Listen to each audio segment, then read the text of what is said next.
एक बार नारद जी ने श्री कृष्ण से पूछा कि एनलाइटेंड होना इतना आसान है, लेकिन फिर भी ये मनुष्य कितना स्टूपिड है, कितना बेवकूफ है। इसको सब कुछ पता है लेकिन फिर भी ये काम नहीं करता अपने ऊपर और इवॉल्व नहीं होता। जैसे जाता है वैसे ही फिर वापस आ जाता है, फिर जाता है फिर वापस आ जाता है। तो श्री कृष्ण बोले कि नारद जी, सब आपकी तरह आत्मज्ञानी नहीं है।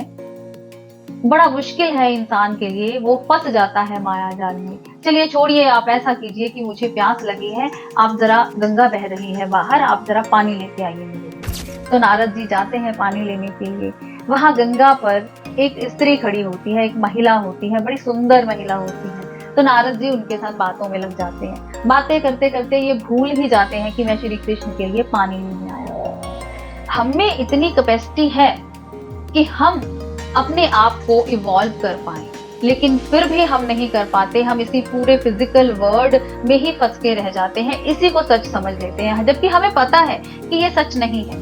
देखिए, जब हम रोज एक इंसान को मरते हुए देखते हैं कि ये मर गया और ये चला गया, तो इससे ऊपर और प्रूफ आपको क्या चाहिए कि ये पूरा फिजिकल वर्ल्ड एक माया जाल है। लेकिन फिर भी हम इस मैट्रिक्स में फंस जाते हैं, इवॉल्व नहीं हो पाते। लेकिन सच इस फिजिकल वर्ल्ड से कहीं दूर है, कहीं बियॉन्ड है। अगर हम अपने ऊपर काम करें तो हम उस सच को जान सकते हैं। Hi my dear beautiful divine soul, how are you? कैसे हैं आप? आई होप आप सब बहुत अच्छे होंगे और अपनी लाइफ को बहुत अच्छे से एंजॉय कर रहे होंगे। और अगर कोई प्रॉब्लम भी चल रही है, तो हमारी ये स्पिरिचुअल जर्नी चल रही है, तो हमारी वीडियोस की हेल्प लेके आप अपनी लाइफ को बहुत अच्छा बना सकते हैं। स्वागत है आप सबका आपके अपने ही चैनल माइंड मैटर्स में। हमारी ज़ेन योगा की सीरीज चल रही है, तो आइए आज अपनी इस यात्रा को आगे बढ़ाते हैं। ज़ेन योगा बुक हमने शुरू की है, पीजे सहर जी ने लिखी हुई है। हम भी माइंड के ऊपर काम कर रहे हैं और ये बुक भी माइंड के ऊपर ही लिखी गई है। तो हमारे एक प्यारे से फॉलोअर ने ज़ेन योगा के ऊपर सीरीज बनाने के लिए बोला था, तो हम वो बना रहे हैं। आज हम बात करेंगे कि हमारे अंदर 3 तरह की कॉन्शियसनेस होती है। जो भी जितनी भी जातियां हैं, यहाँ पे प्रजातियां हैं, उनको हम 3 तरह की कॉन्शियसनेस में डिवाइड कर सकते हैं। सिंपल कॉन्शियसनेस, सेल्फ कॉन्शियसनेस और कॉस्मिक कॉन्शियसनेस। तो सबसे पहले हम सिंपल कॉन्शियसनेस की बात करेंगे। जितने भी लिविंग बीइंग्स हैं, उन सब में सिंपल कॉन्शियसनेस होती है। जो भी महसूस कर सकते हैं, उनको हम सिंपल कॉन्शियसनेस में लेके आते हैं। जानवर भी महसूस कर सकते हैं, इंसान भी महसूस कर सकते हैं। तो सारे जानवर जिनको कि अपने होने का आभास होता है और जो अपने आसपास के एटमॉस्फेयर के अकॉर्डिंगली जिनको बस ढलना होता है, और जो महसूस कर पाते हैं, वो सिंपल कॉन्शियसनेस में आते हैं। इंसान भी महसूस कर पाता है, लेकिन जानवर जो है, उनके पास बस सिंपल कॉन्शियसनेस ही होती है, उनके पास और कुछ नहीं होता। तो जानवर अपने आसपास के वातावरण को महसूस करते हैं और उसके हिसाब से वो रिस्पॉन्ड करते हैं।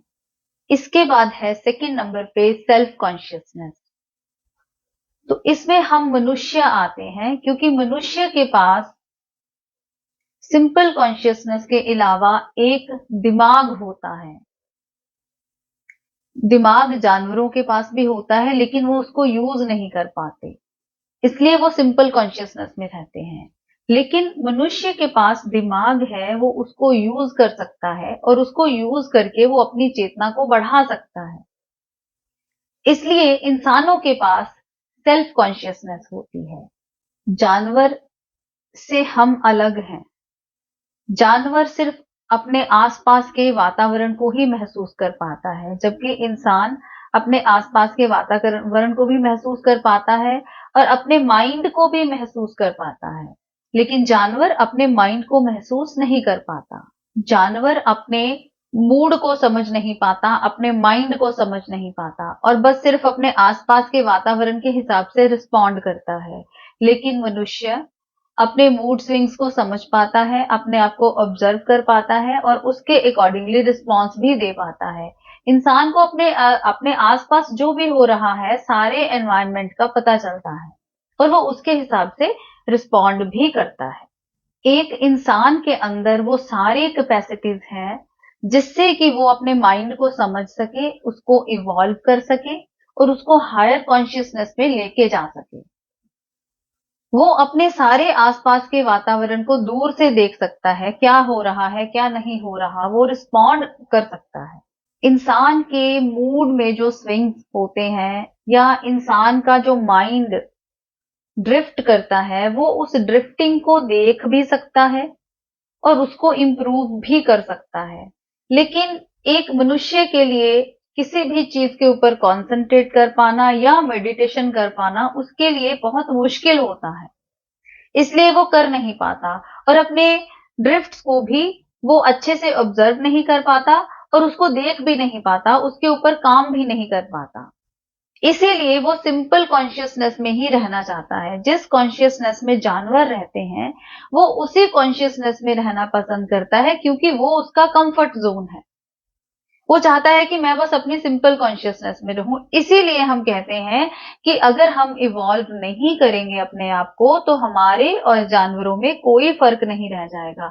जानवर भी सिंपल कॉन्शियसनेस लेके आते हैं और हम सेल्फ कॉन्शियसनेस के साथ आते हैं, लेकिन काम नहीं करते अपने ऊपर, माइंड को इवॉल्व नहीं करते, तो सिंपल कॉन्शियसनेस के अंदर ही रह जाते हैं। इसीलिए हम ध्यान नहीं कर पाते, अपने माइंड के ऊपर ध्यान नहीं दे पाते और इवॉल्व नहीं कर पाते। तो नेक्स्ट आती है कॉस्मिक कॉन्शियसनेस। जितना फर्क सिंपल कॉन्शियसनेस और सेल्फ कॉन्शियसनेस में है, उससे भी ज्यादा फर्क सेल्फ कॉन्शियसनेस और कॉस्मिक कॉन्शियसनेस में है।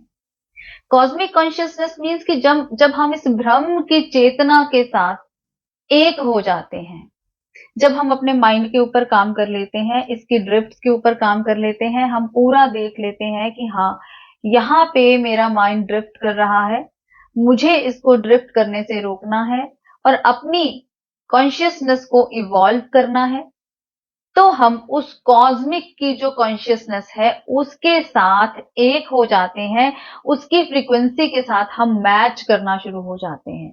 जब भी कोई इंसान अपनी माइंड के ऊपर काम करके उसको इवॉल्व करके कॉस्मिक कॉन्शियसनेस के साथ एक हो जाता है, तो वो बाकी सारी मनुष्य जाति से डिफरेंट हो जाता है, ऊपर उठ जाता है, एक अलग ही चेतना पर पहुंच जाता है। ऐसे बहुत कम मनुष्य हैं, बहुत कम इंसान हैं इस मनुष्य प्रजाति में जो कि अपने माइंड के ऊपर काम कर पाते हैं, इनर वर्क कर पाते हैं, अपने ऊपर अच्छा काम करके इवॉल्व हो पाते हैं। फिर हम इस कॉस्मिक कॉन्शियसनेस, इस कॉस्मिक ब्रह्मांड की जो व्यवस्था है, जिस तरह से उसने ये सारी सृष्टि रची है, हम वहां तक पहुंच पाते हैं और इस पूरी व्यवस्था को हम समझ भी पाते हैं। और अगर ह्यूमन बीइंग में ये कैपेसिटी है कि वो अपने आप को इवॉल्व करके इन सब चीजों से ऊपर उठ सकता है और कॉस्मिक कॉस्मिक कॉन्शियसनेस को अटेन कर सकता है, पा सकता है, तो फिर वो क्यों अपने आप को इवॉल्व नहीं करता? सबसे पहले तो उसके लिए ये बहुत मुश्किल हो जाता है, उसके लिए मेडिटेशन करना बहुत मुश्किल हो जाता है, वो कर ही नहीं पाता। दूसरा, उसको बताया ही नहीं जाता कि इस तरह से हम इवॉल्व भी हो सकते हैं, और अगर बताया जाता है तो इस ढंग से बताया जाता है कि उसको क्लियर नहीं किया जाता कुछ भी, और वो बस वही एक घेरे में रह के रह जाता है, इवॉल्व नहीं हो पाता। एनलाइटेंड होने के लिए जिस मेथड की जरूरत है वो ढंग से उसको बताया नहीं जाता, वो प्रैक्टिकल कर नहीं पाता। और अगर उसको बता भी दिया जाता है कि इस तरह से आप इस रास्ते पर चलकर ये वाली प्रैक्टिसेस कर कर आप एनलाइटेंड हो सकते हो, तो वो उतनी प्रैक्टिस कर ही नहीं पाता, प्रैक्टिकल वो कर ही नहीं पाता कि वो रोज अभ्यास करे, उतना अभ्यास वो नहीं कर पाता कि वो एक सर्टेन क्रिटिकल स्टेज तक वो पहुंच सके। क्योंकि जो इतने सालों से इंसान अपने अंदर की आदतों के साथ चल रहा है, इतनी आदतें उसमें इन्वॉल्व है, वो उन आदतों को चेंज नहीं कर पाता। क्योंकि अगर आपको कोई आदत चेंज करनी है तो आपको लगातार उसके ऊपर काम करना पड़ेगा। इतनी पेशेंस एक मनुष्य में नहीं है कि वो इन आदतों के ऊपर काम करे और उनको चेंज कर ले और चेंज करने के बाद वो इवॉल्व हो जाए।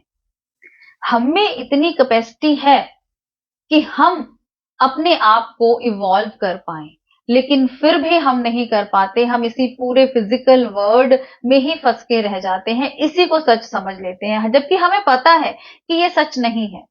देखिए, जब हम रोज एक इंसान को मरते हुए देखते हैं कि ये मर गया और ये चला गया, तो इससे ऊपर और प्रूफ आपको क्या चाहिए कि ये पूरा फिजिकल वर्ल्ड एक माया जाल है। लेकिन फिर भी हम इस मैट्रिक्स में फंस जाते हैं, इवॉल्व नहीं हो पाते। लेकिन सच इस फिजिकल वर्ल्ड से कहीं दूर है, कहीं बियॉन्ड है। अगर हम अपने ऊपर काम करें तो हम उस सच को जान सकते हैं। अगर हम अपने किसी भी थॉट पर सिर्फ 15 मिनट भी फोकस करें, जो भी थॉट चल रहा है एक थॉट को रख लीजिए और उसके ऊपर फोकस कीजिए। कम से कम 15 मिनट उसके ऊपर फोकस करिए। पर अगर आप ये लगातार 3 महीने तक करते हो तो आप एक अच्छी स्टेज में पहुंच सकते हो। आप अपने माइंड की ड्रिफ्टिंग को देख सकते हो और आप इवॉल्व हो सकते हो। एक बार नारद जी ने श्री कृष्ण से पूछा कि एनलाइटेंड होना इतना आसान है, लेकिन फिर भी ये मनुष्य कितना स्टूपिड है, कितना बेवकूफ है। इसको सब कुछ पता है लेकिन फिर भी ये काम नहीं करता अपने ऊपर और इवॉल्व नहीं होता। जैसे जाता है वैसे ही फिर वापस आ जाता है, फिर जाता है फिर वापस आ जाता है। तो श्री कृष्ण बोले कि नारद जी, सब आपकी तरह आत्मज्ञानी नहीं है। बड़ा मुश्किल है इंसान के लिए, वो फंस जाता है माया जाल में।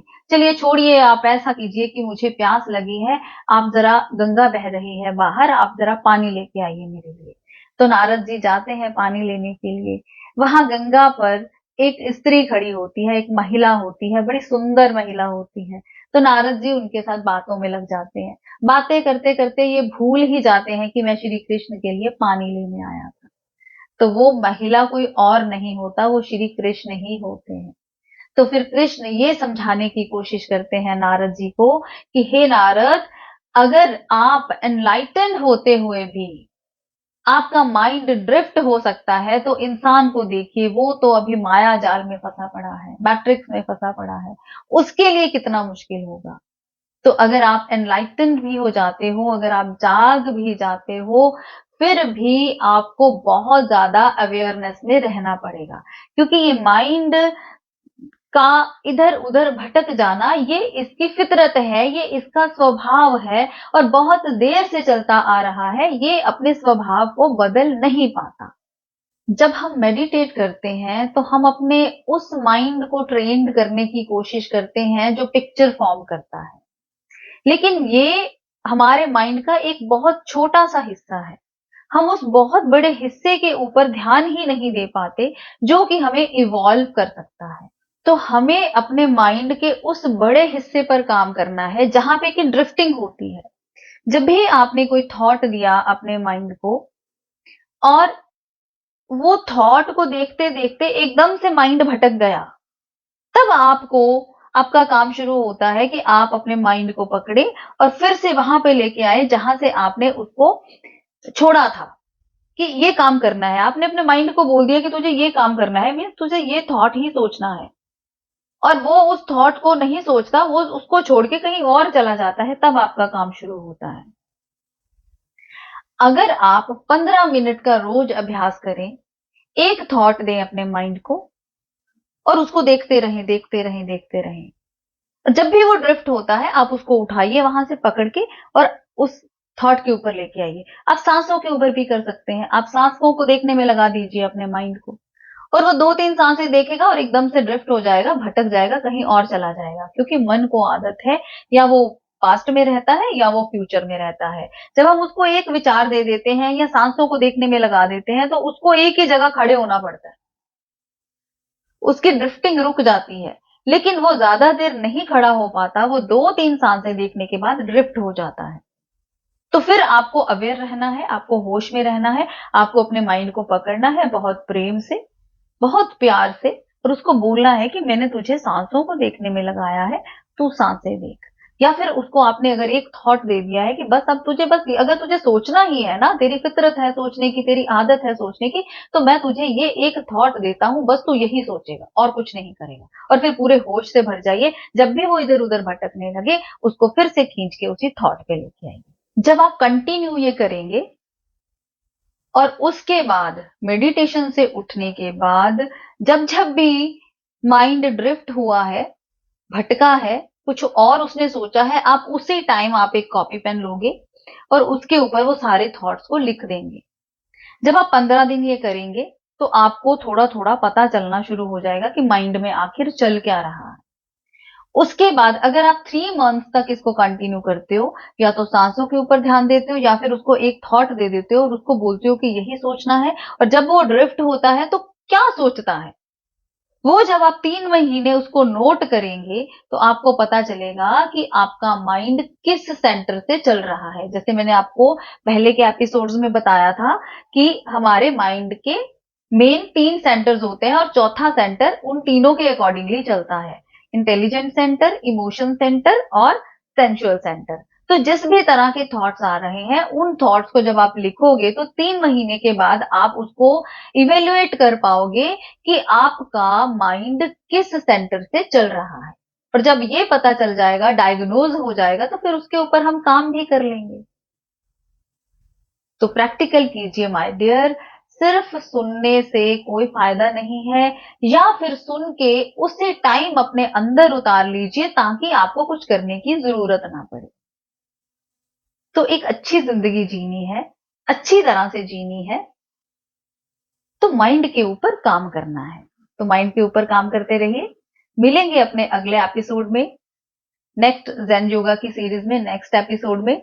लेकिन आप अपने चैनल को लाइक कीजिए, सब्सक्राइब कीजिए, कमेंट कीजिए, शेयर कीजिए। आप बहुत अच्छा रिस्पॉन्स दे रहे हैं। मैं पूरे दिल से आप सबका धन्यवाद करती हूँ कि आप वीडियोस को इतना प्यार दे रहे हो, कमेंट कर रहे हो, इतने अच्छे अच्छे कमेंट्स आ रहे हैं और आप लोग मेरे साथ कांटेक्ट भी कर रहे हो। तो माय डियर प्लीज आप सिंसियर हो जाइए और अपनी लाइफ के मोटिव को हर टाइम अपने सामने रखिए। और एक काम और कीजिएगा, खुश रहने की कोशिश कीजिएगा, अपने आप को हाई फ्रीक्वेंसी में रखने की कोशिश कीजिएगा। खुश रहिए, मस्त रहिए, स्वस्थ रहिए। मिलेंगे अपने अगले एपिसोड में, तब तक के लिए बाय बाय।